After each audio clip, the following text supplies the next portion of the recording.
I guess the question is, how many hot jobs reports can you get until the numbers start to connect in his approval rating? And I think you're going to tell me it's when prices come down, right? This is the stubborn equation for this administration. You're absolutely right. They continue to talk about jobs. President Biden just today put out a statement touting the now 14 million jobs that have been added since he took office. But I think the caveat there is a lot of those jobs obviously came back from the recovery from the pandemic. Yeah. And with this report specifically, a lot of the jobs came from workers who were striking, those UAW workers, those Hollywood strikers as well. And so the issue is that they keep talking about jobs, but people care about prices. People want inflation to come down.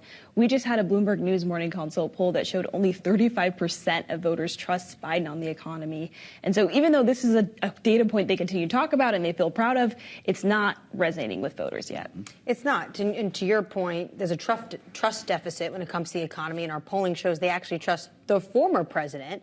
Gregory Korte, you've been so integral in all of this polling. CNN had a poll out today that said more than 4 in 10 Americans don't think the administration is doing a good job when it comes to the economy, and they're concerned that rising costs could push them out of their own communities. How does the administration deal with this going into an election year?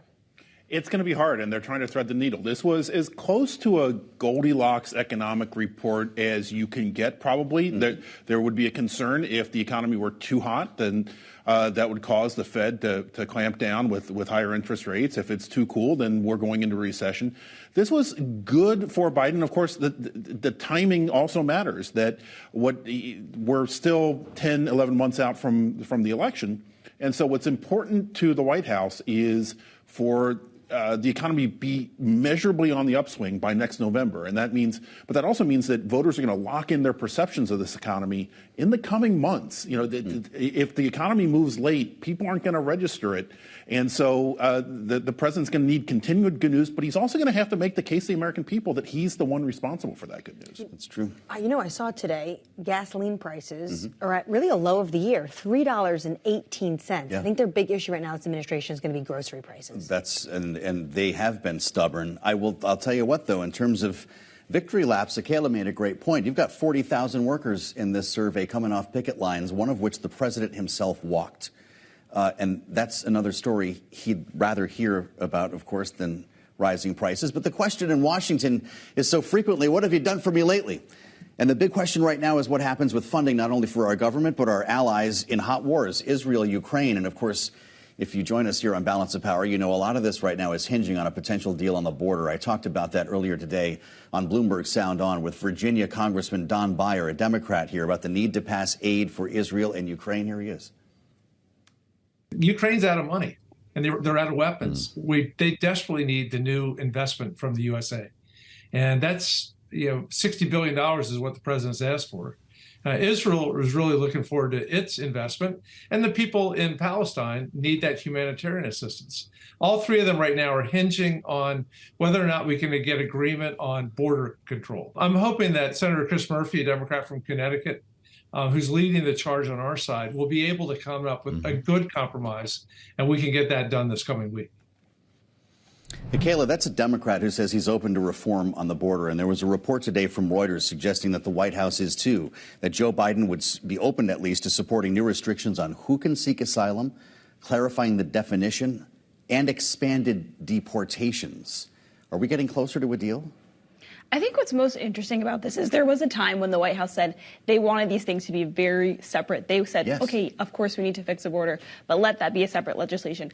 They've come to a point now where they realize if they really want Ukraine funding to be done, they have to be willing to work with Republicans on this issue, particularly because Republicans say we have this issue at home and I'm not willing to send money abroad until we can fix this issue at home. So Biden was very transparent about the fact that he is willing to compromise. He usually leaves that very much up to Senate and the House, but he has shown that he wants to get this done, particularly because he's promising Zelensky and G7 leaders and allies that he is going to be able to continue support to Ukraine. Of course, we have till the end of next week?